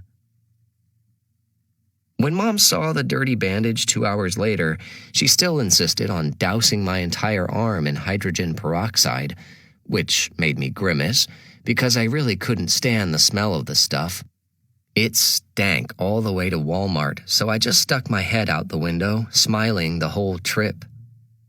They catch you, or they don't. Sometimes it's on purpose. I guess because they know it's only going to be a scratch. Nothing that a Band-Aid and a cookie won't fix. But sometimes they don't catch you because they can't, because they don't get there in time, or they had no idea that you were about to crash, or maybe because they were falling themselves. I was a mess. I had blood on one sleeve of my shirt from an oak tree's ragged claws and a matching spot of strawberry ice cream on the other sleeve. I also had a mark where Cass had jabbed me too hard with a stick the other morning, and a bit of a bruise where she had punched me even harder. My nails were still caked with dirt, despite my shower, and my hair was going haywire. But I didn't care. I was running on 2,000 calories of ice cream, estimated, and the rush that comes from tracking your dead grandfather through the streets of his hometown. "Look for me in the bottom of the bottle," Lyra repeated, still holding the jumble that she'd unscrambled. "Sounds like the lyrics to a bad country song," Cass said. "Name a good country song," I challenged. Cass opened her mouth and then closed it. She only knew show tunes, and the Beebs. Nobody in my family had any taste in music. Dad was quiet. He leaned against the tank, arms crossed, looking across the parking lot at kids still spinning on the roundabout. They were different kids at this point, but they were going through the same motions, taking turns pushing each other, leaning over the edge, just far enough so they could imagine falling off. I wondered what thoughts were spinning inside his head. If he was thinking about Papa Quirk or Grandma Shelley, or about me falling out of that tree on top of him. Or maybe he was just trying to figure out where to go next. "South Koreans sometimes turn their dead into decorative beads and then stick them in a bottle," Lyra informed us. "But that's mostly because they're running out of room to bury people." "I think that's enough from National Geographic for now, Ly," my mother said. "Actually, I read about that one in one of Dad's science magazines." The dangers of keeping your reading material in the bathroom where your 10-year-old daughter can get to them. "You don't really think Aunt Gertie put Papa Quirk in a bottle, do you?" Cass asked. "I mean, wouldn't that be weird?" "Yeah," I said. "That would be weird." "Willow and Maine? Is that a corner here in town?" Mom looked at Dad, who just frowned back at her. He had the same look on his face as this morning when he'd heard about the computer hacking at Caslan's. "I know where it is," he said. He looked at the book in his hands, the story he'd never had a chance to finish. "I've been there before." The area around Willow and Main Street was nothing like the picturesque blocks of downtown Greenburgh. There were no cobblestone paths, no old-fashioned street lamps, no fancy signs with gilded lettering telling you how long buildings had been around. Instead, the streets were potholed, the sidewalks littered with trash. We passed a series of chain restaurants and strip malls where every second building was a nail salon and every third building was for rent. We passed 3 different tire stores. I suspected the potholes kept them all in business. The intersection itself had a drugstore, a jewelry store, and a bank. It seemed like a curious combination, just begging to be on the local news. You could buy a pair of pantyhose from the one to use as a mask while you robbed the other 2. And to work up the courage for your crime spree, you could first have a drink at Bailey's Pub right across the street. "That's where we were headed," Dad said. I nodded. Seemed like as good a place as any to find an empty bottle. He pulled the tank into the pub's parking lot and stared at the front entrance for a solid minute, almost as if he was waiting on Papa Quirk to come strolling through. The neon writing on the darkened windows advertised half-off cocktails during happy hour and karaoke every Thursday night. The sign said they were open from noon to midnight. According to the clock on the dash, it was well after 4. We'd spent the entire afternoon chasing after Papa Quirk, and we ended up at a bar, of all places. "I think I've heard of this place," Cass said. I thought I had too. At least heard of an old man Bailey. I remember once Papa Quirk telling me that he wouldn't still be around if it weren't for old man Bailey, or, as he put it, "That old coot saw me through some pretty hard times." Of course, Tasha's dad said the same kinds of things about Papa Quirk. Maybe that's just how people talked in Greenberg. "Home away from home," Dad mumbled, more to himself, I think, than to us. I had to lean forward from the back seat to hear. 2 or 3 nights a week, I'd hear your grandfather leave. He probably thought I was asleep. Heard the click of the front door and the car starting in the driveway. I'd get up and watch out my bedroom window as he turned at the end of our block. Some nights it would take me hours to fall back asleep. In the mornings, I'd ask him where he'd been, like he was some teenager breaking curfew. He'd just say, "Oh, I was at Bailey's," and that would be the end of it. He'd shuffle off to bed and be snoring before he hit the sheets. I shot Cass a "did you know about this?" look.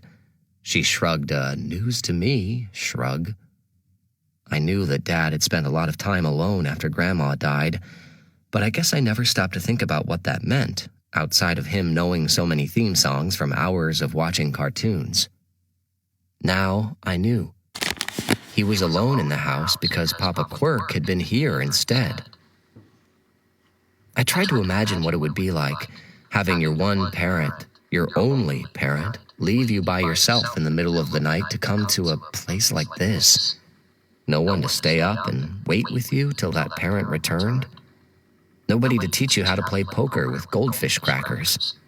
Nobody to slip off your shoes and tuck you in.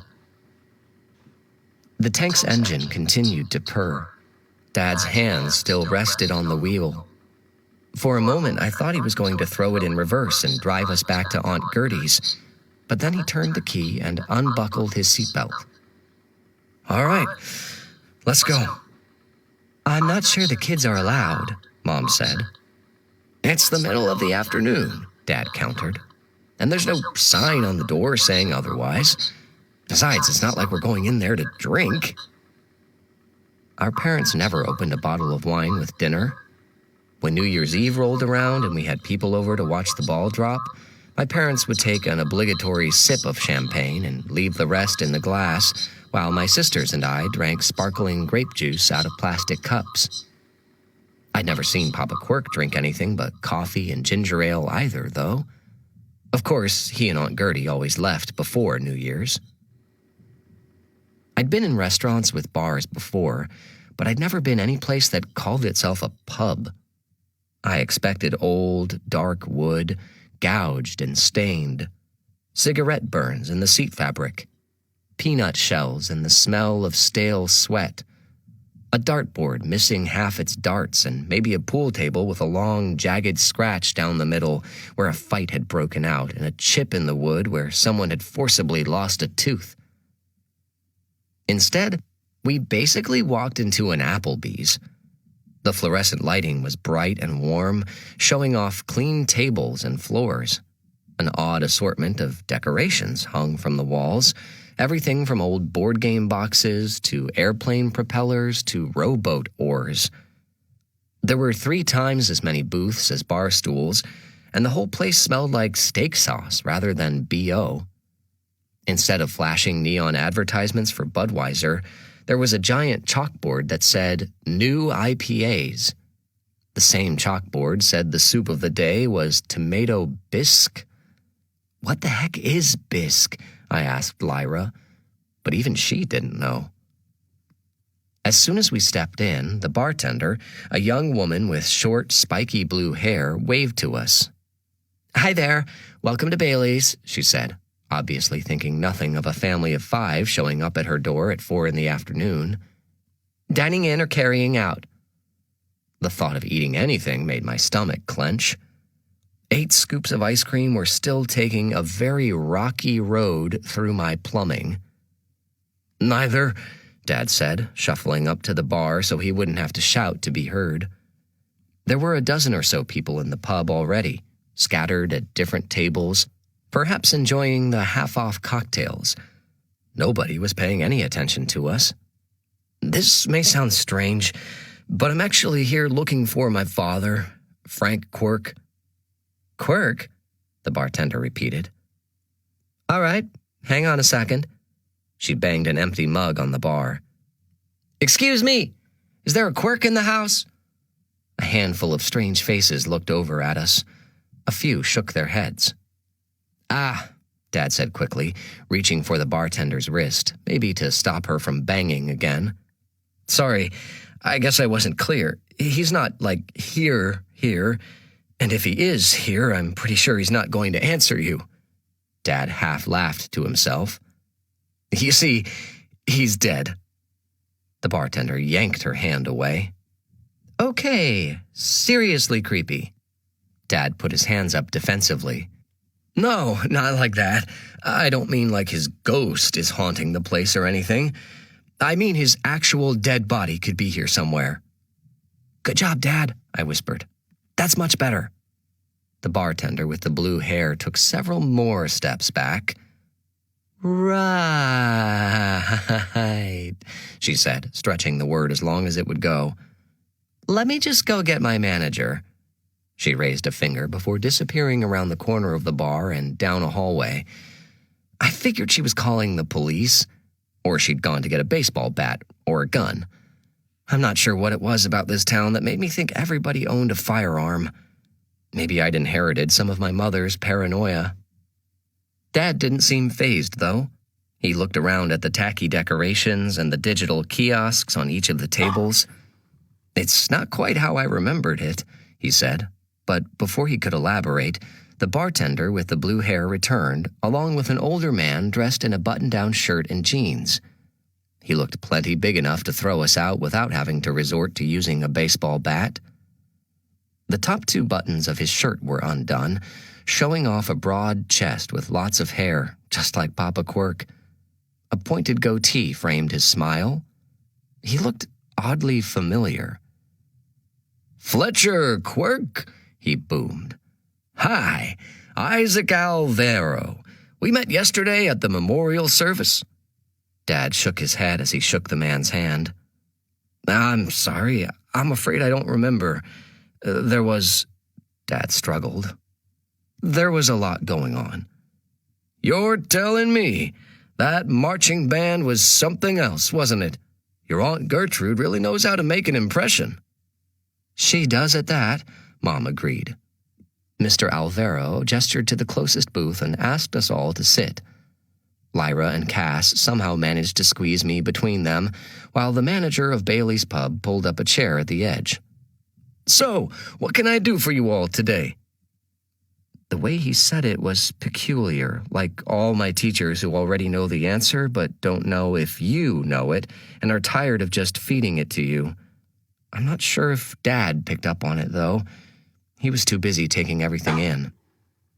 This place sure is different, he said. That's how it goes. You gotta change with the times. We cater to a younger crowd now, the big man with the goatee explained. Locally sourced lettuce on your free-range grilled chicken sandwich and all that. And how long have you worked here, Mr. Alvaro? Mom asked, probably just making conversation. Or maybe she was getting at something. Well, I've only been the manager here for 5 years, but before that I was a bartender for almost 20. Back then this place was a real hole in the wall. That's probably the Baileys you remember, he said, looking directly at my father. Dad shrugged. I'd only been here once or twice, he said. Frank was the regular. That he was, Isaac said. Wait, so you knew Papa Quirk? Cass asked. The manager looked at us 3 Quirk kids scrunched together on one side. You kidding? I got to know your granddad pretty good over the years. We talked all the time. The word granddad struck me as funny. Papa Quirk was no granddad. Granddads drove Buicks. Papa Quirk rode a Harley. The front door opened and a young couple came in and took seats at the bar. Mr. Alvaro waved to them and they waved back. I tried to picture Papa Quirk, about my father's age, sitting on one of those stools, telling jokes to a 25-year-old Isaac Alvaro behind the bar, both of them with their top 2 buttons undone. I wondered what all they talked about. Baseball? Money problems? The price of gas? If I had to guess, I'd venture that Isaac had heard Papa Quirk's old war stories as many times as we had. Maybe more. "Doesn't surprise me," Dad said. "He spent a lot of time here, over a lot of years." "You could say that," the manager said after a moment. "Stayed right up until closing time most nights, didn't he?" I could sense something sour seeping into Dad's voice, like the aftertaste of New Year's sparkling grape juice. Mr. Alvaro stopped smiling. "Most nights, yeah." Dad nodded. He looked like one of those TV lawyers pressuring a witness. He leaned across the table. "So let's be honest, because there's really no point in hiding it. What are we talking? 15, 20 hours a week? Just how much time was my father here?" Isaac Alvaro scratched his goatee, though he didn't flinch from my father's stare. "Couldn't tell you for certain," he said with a shrug. "Though we've probably got it written down somewhere if you really want to know." Dad laughed a strangled kind of laugh. "Did you hear that, kids? They kept track of how many hours your grandfather spent here. Now what does that tell you?" I wasn't sure, but Isaac was quick with a response. "Don't know what it tells you, but it told us how much to pay him." Dad's laughing stopped, his face pinching like he'd bitten into a spoiled milk-flavored jelly bean. Mom shook her head. "Wait, did you say pay him? For what, exactly?" "Bussing tables, mostly," Isaac said with a shrug. "Sweeping and mopping, tossing out troublemakers. Occasionally he'd have to fill in on the grill, but he was a lousy cook. Man couldn't make a bowl of pretzels if you helped him open the bag. But you probably know that, being his son and all." The manager of Bailey's fixed my father with an amused look. The image in my head suddenly shifted. No longer was Papa Quirk huddled over an empty beer glass with his elbows on the bar. Instead, he had his arms in suds up to those elbows, scrubbing out shot glasses. Dad leaned back and shook his head. "No, I'm sorry, Mr. Alvaro. My father didn't work here. He was a repairman all his life. He worked for the same heating and air conditioning company for 28 years. He just retired, 3 years ago?" He looked to Mom for confirmation. "I know. We sent him a card."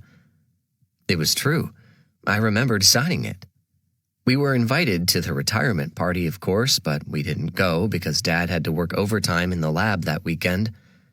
Aunt Gertie called and told us all about it, though. They gave Papa Quirk a plaque to commemorate his years of service, plus free heating and air conditioning tune-ups for life. Sort of like giving Michelangelo free art lessons as a thank you for painting the Sistine Chapel.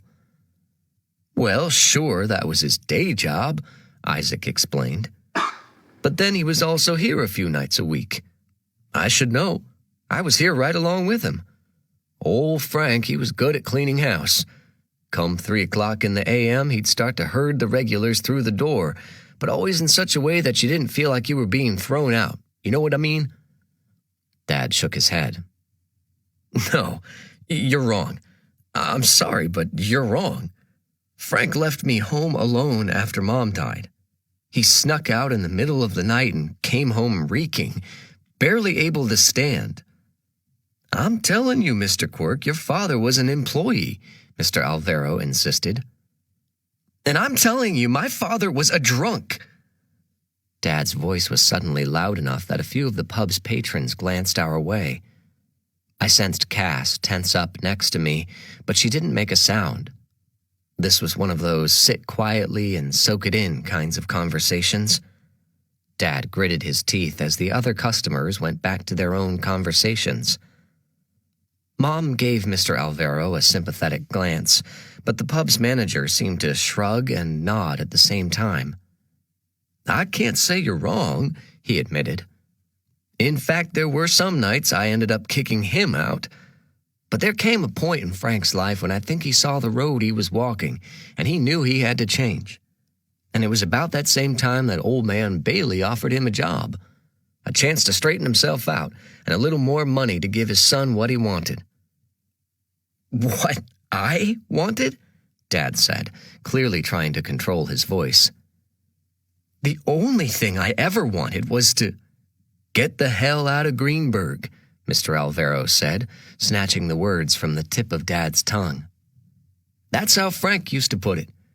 Gotta save for college," he'd say. "Get my boy into a good school and away from his old man." Isaac Alvaro shook his head. "He was always bragging on you about how smart you were. Fletcher Quirk, science whiz. Figured you'd go somewhere with a great reputation. Definitely out of state. All the way to— Where'd you go to college again?" "Columbia University," Lyra piped up proudly, apparently not feeling the sit-quietly vibe that Cass and I were giving off. Dad didn't look proud, though. He looked like someone had punched him right in the heart. "Columbia," Isaac repeated. "That's right. New York City. Nice school." I knew nice meant pricey. Hard for a single father to afford, only working one job as a repairman.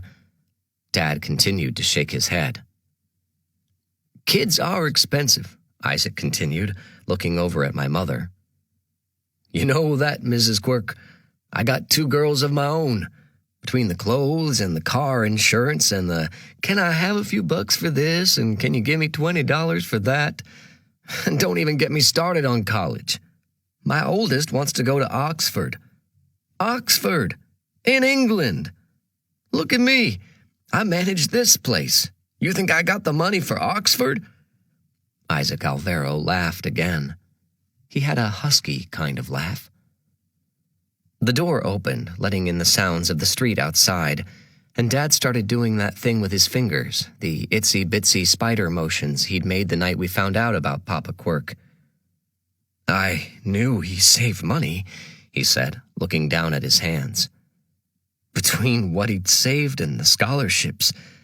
But he never said anything about working here." Isaac shrugged. "Wiping up whiskey and scrubbing out urinals ain't anyone's dream job, Mr. Quirk. Maybe he thought you'd think less of him if you knew." "Think less of him?" Dad looked up. "Less than believing he was sneaking out of the house to get drunk? Sometimes we don't want people to know how tough things are, because when they do, they feel like they owe us something, and that can be a hard feeling to live with." I pictured Papa Quirk again, this time stumbling through the door at 4 a.m, wobbly from exhaustion, desperate to kick off the work boots that he'd worn for 20 hours straight. No wonder he was still out cold when Dad woke up. Young Fletcher, fixing his own breakfast, packing his own lunch, seeing himself to the bus stop, coming home to an empty house, starting to hate his own dad. How does something like that slip by you? If either Mom or Dad had a second job, wouldn't I notice? But this was Fletcher Quirk, the scientist. For him, the simplest solution is usually the right one, and the simplest explanation was this. Papa Quirk was an alcoholic. He went to the bar. He came home nursing a headache and smelling of beer. It was a good hypothesis, except Dad never bothered to test it. He just always assumed he was right. "I'm not saying Frank wasn't what you say he was." Mr. Alvaro looked my father square in the eyes. "I'm just saying that's not all he was." The manager of Bailey's pub said he had something he wanted to show us, something he'd been hanging on to. It was back in the office.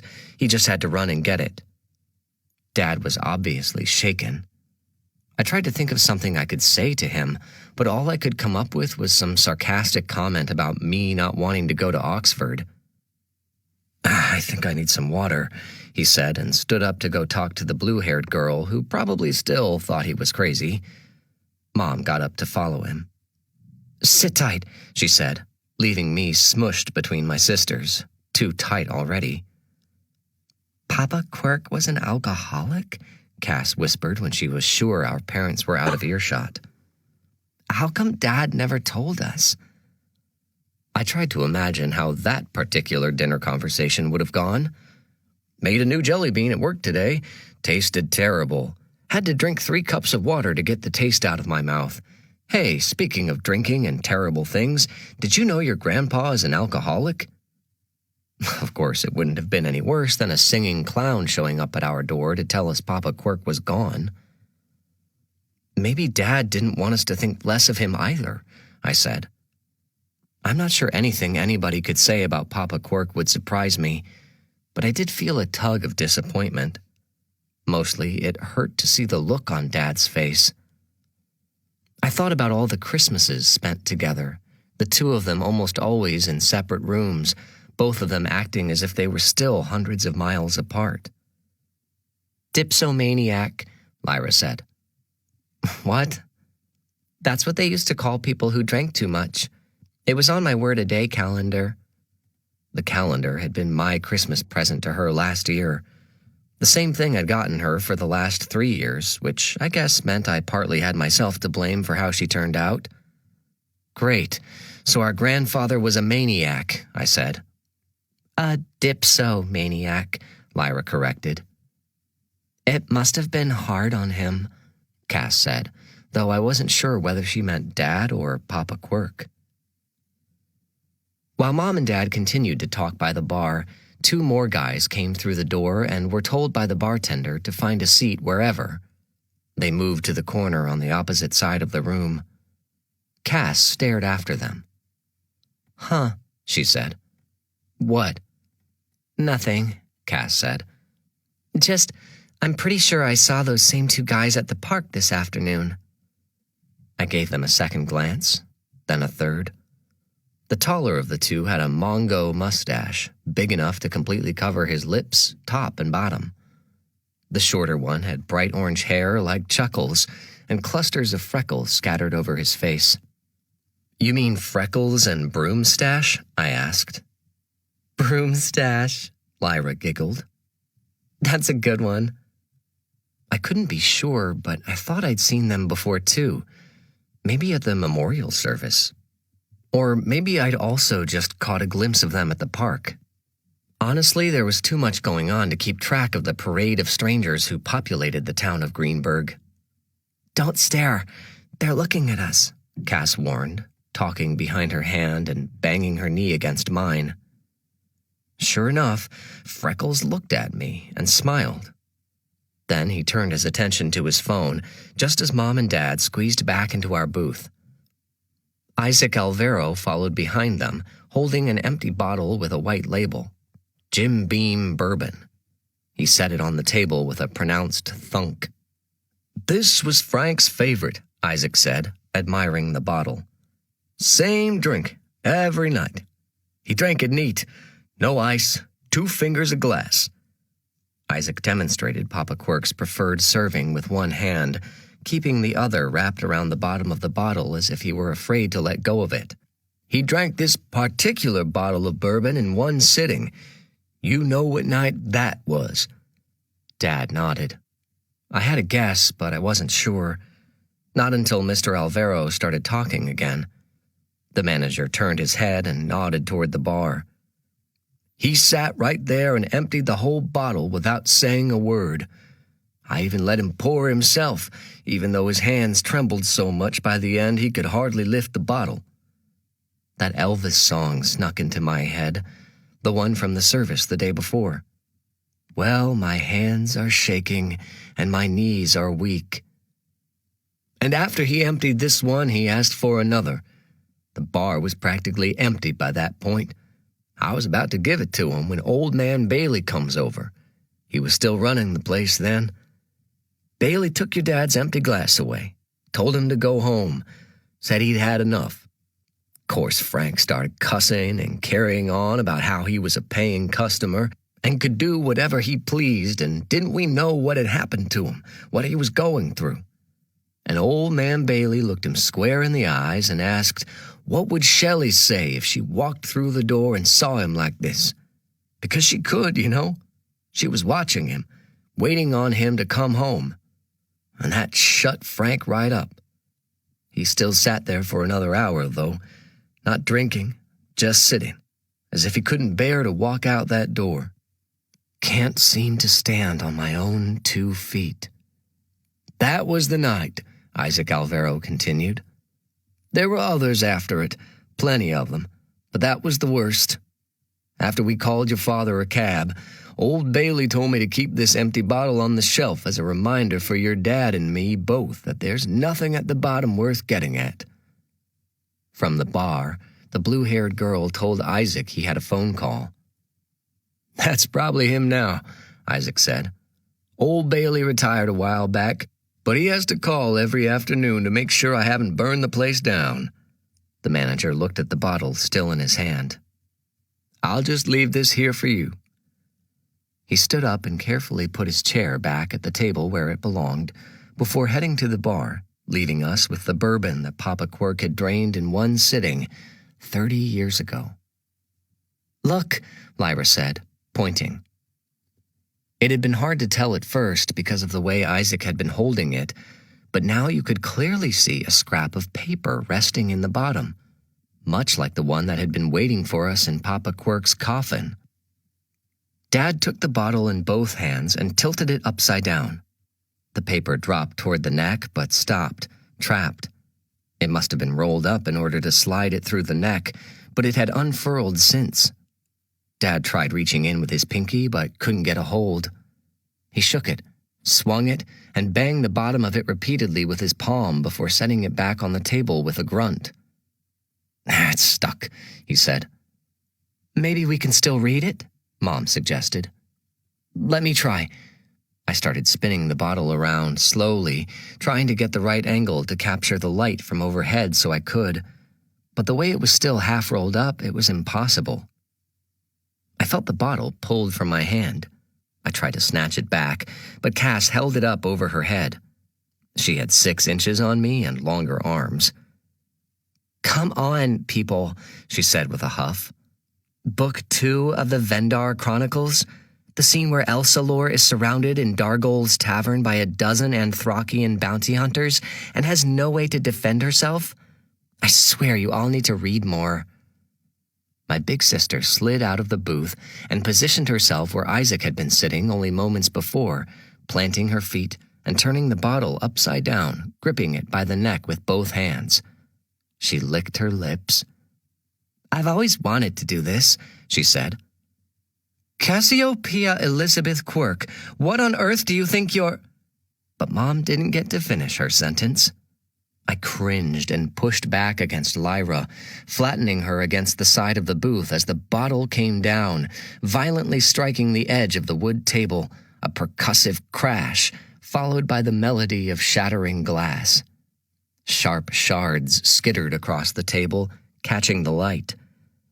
The bulk of the bottle clattered to the floor in 3 jagged pieces, leaving only the neck, a wicked-looking glass dagger in my sister's hands, perfect for gouging an Anthracian bounty hunter's eyes out.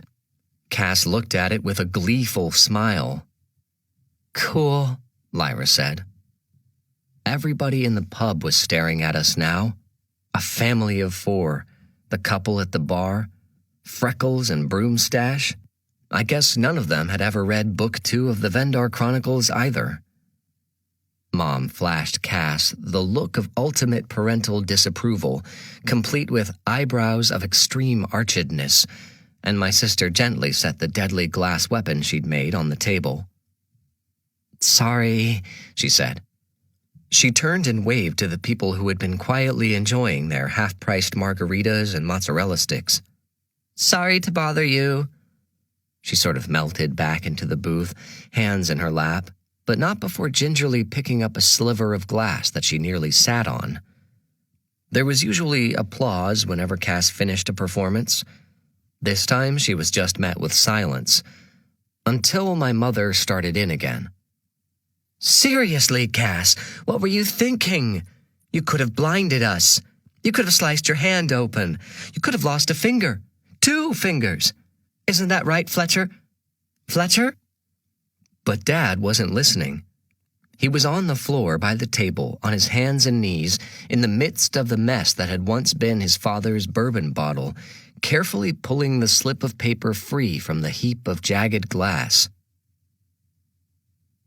The broom and dustpan given to us by the blue-haired bartender came with a dirty look. "Here," she said, thrusting them into my father's hands. "And make sure you get all the little invisible pieces." I wanted to ask her how we would know whether we got them or not, but I was sort of afraid she might take the broom back and beat me with it. Instead, Dad gave the broom to Cass, who tried to give it to me, but I shook my head. I wasn't the one who just went Wild West in the middle of a wannabe Applebee's. Not that it hadn't been kind of awesome, just that it wasn't my job to clean it up. While Cass swept up the pieces she could see, the rest of us puzzled through what was written on the slip of paper Dad had recovered. Papa Quirk's next clue. "When you get to be my age, there's only one place they can put you." "Only one place they can put you," Dad muttered. "The place I would have put him was the one place he wasn't." I assumed he meant the casket. Except right now, old Mrs. Danfield was probably in there, unless she had pulled a Papa Quirk and made her family go hunting for her corpse as well. The Danfields were probably nothing like the Quirks, though. Nobody was. "Does he mean, like, a nursing home?" Mom pondered. "Florida," I suggested. "Isn't that where they ship all the old people to?" Florida would have been loads better than Greenburg, Illinois. "Duh." Lyra was shaking her head at all of us. "Obviously it's a museum. Papa Quirk used to say this all the time." "I'm so old, they're going to have to put me in a museum." Lyra tried to imitate our grandfather's raspy voice, but of course hers was too high and not phlegmy enough, so it came out sounding funny, like Mickey Mouse hitting puberty. I couldn't remember the museum thing specifically, but Papa Quirk did have a lot of sayings, like being hungry enough to eat a horse, or feeling like a one-legged man in a butt-kicking contest, or not having the sense to pour piss out of a boot if the instructions were written on the heel. That was probably my favorite. They were a lot more fun than Dad's sayings, which were teacher poster-type things like every journey starts with a single step, and if opportunity doesn't knock, build a door. "Is there even a museum here in Greenburg?" Mom asked, looking at Dad, the man who'd lived here for half of his life, but he shrugged. Taking advantage of her being on her hands and knees under the table, I swiped Cass's phone from her back pocket and typed in the password that I'd secretly watched her key in a half-dozen times. Elf Love Forever. Google soon informed me that the little town of Greenburg had not one, but two museums. "The Museum of Modern Warfare and the Kopf-Phobin Wig Museum," I said. "Wig Museum?" Dad questioned. Maybe it opened after he went off to college. You couldn't grow up with a wig museum in your hometown and not know about it. Says here they have over 400 wigs from all across the world. They apparently have a wig worn by Beyoncé and King Louis XIV. "Like the same wig?" Mom wanted to know. I would have answered her, but Cass had finished her sweeping and snatched her phone back, giving me a dirty look. "Well, I think it's pretty obvious where we should start looking," Dad said. Papa Quirk was a war veteran, and he clearly had a fondness for weapons, judging by the Christmas gifts I had stashed up in the attic. Plus, he'd never worn a hairpiece in his life. "Except the Museum of Modern Warfare closes at 5, and it is now," Cass checked her phone, 4:57. 3 minutes. The only way we would get there in time was if it was right across the street. We could wait till morning when the museum reopened, of course. That's what people in their right minds would have done. Which, of course, meant it wasn't even an option for us. "We'll find a way," Dad said. He could sense it. I could too. We were close. There was something about this last clue. Only one place they can put you. we would find him there, or what was left of him anyway. Then, finally, we could say goodbye and go back home. "We're coming, Papa Quirk," Lyra said to no one in particular as we pushed our way through the door of Bailey's pub, leaving our mess on the table, along with a $10 bill that my dad dropped for the disturbance we'd caused, even though we didn't even order anything. My grandfather used to leave a $5 tip wherever he went, no matter what he got. Leave it to Dad to one-up him. The Quirks Go to War. The man who cracked open the creaky wood door at the Greenberg Museum of Modern Warfare looked like he might have seen every war in history. His pale, haggard face had been invaded by wrinkles, many of them marching down his forehead to the thick white eyebrows that he pinched at the sight of the 5 of us standing outside the red brick building. The man's teeth were yellow like his eyes, and his breath smelled like cinnamon, the candy, not the spice. Dad had taught me how to tell the difference. "I'm sorry," the old man said, frowning. "We're closed." "I know, but," Dad started. "Our hours are posted right there on the door," the man interrupted. "Feel free to come back tomorrow." The door creaked closed again, but my father put up both hands in desperation to stop it. We'd come through mountains and haunted woods, to the tops of bee-infested trees, to the bottom of the bottle and back, through blood, sweat, tears, and an avalanche of ice cream vomit, just to find our grandfather. It was hard to imagine anything standing in our way. "So sorry to bother you, Mr. Oglesby," the old man said. "I am the curator of this facility, which, as I've already said, closes at 5 p.m. He pointed at the sign. No doubt he saw us as the kind of people who could not, in fact, pour piss out of a boot if the instructions were written on the heel. "I understand," Dad continued calmly, "but this is important. My name is Fletcher Quirk. This is my family. I'm afraid we might have left something inside your museum, something important, and I was wondering if you could just let us have a look." The old man's eyebrows shifted. "Quirk?" he repeated. The whole family nodded in unison. "Humph." I wasn't sure if it was an "I should have known" kind of humph, or a "that name means nothing to me" kind. Whichever it was, Mr. Oglesby didn't open the door any farther, and I suspected my dad, the stand-in-the-back, avoid conflict at all costs science geek, was about to muscle his way in, knocking this poor old man over like an NFL linebacker. But my mother had a softer approach. "What war were you in, if you don't mind my asking, Mr. Oglesby?" Mom pointed to his arm. The sleeves of the old man's shirt were rolled up, revealing the words Semper Fidelis tattooed in fancy blue script. I had no idea what that meant, but obviously Mom did. "That is the Marines, isn't it?" "Yes, ma'am. 3rd Battalion," the curator said in a manner that made it sound like we should be impressed. "Though I'm afraid I never got the opportunity to serve my country on the battlefield. My service ended abruptly 2 years before I would have been sent to Vietnam. An accident during a live-fire field test put me out of action."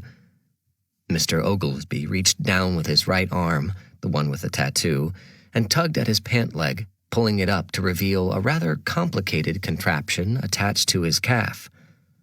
His black sock concealed most of it, but you could tell by the scar tissue, white and ragged, that Mr. Oglesby's real leg stopped above the ankle. "At least when I'm told to put my best foot forward, it's an easy decision." I snorted. Judging by the not-so-subtle elbow nudge I got from Cass, maybe this wasn't meant to be funny. But the smile on Mr. Oglesby's face suggested a little snort was okay. "Sorry you lost your foot," Lyra said. "This one suits me fine," the curator replied with a shrug. "And it's 5 fewer toenails I have to clip. I'm sorry for your loss," he said first to Lyra, then eyeing the rest of us. "I knew Frank, and I liked him, even if he did call me Old Splinterfoot." I snorted again, but this time I got a cross look from Old Splinterfoot himself, and I snapped to attention, shutting my trap. Probably best not to mess with a Marine. "If you knew my father," Dad said, "then you should know that he's actually the reason we're here. He asked us to come as a way of honoring him, of paying our respects before we leave town. By letting us in, you wouldn't just be doing us a favor, you'd be doing him one too." The curator stood there, jaw working back and forth as he took each one of us in. When he looked at me, I gave him my "we're really not as crazy as we look" smile. "Please, just 15 minutes, Dad pleaded. "We won't cause any trouble." I noticed he didn't say, "I promise." I thought about the mess we'd made in the ice cream parlor bathroom, the hole we'd left in some poor lady's backyard, the shards of glass skittering across the table at Bailey's pub. Beside me, Cass had her hands clasped together as if she were pleading for her life. After a suspenseful pause, Mr. Oglesby nodded, stepping back and opening the door the rest of the way.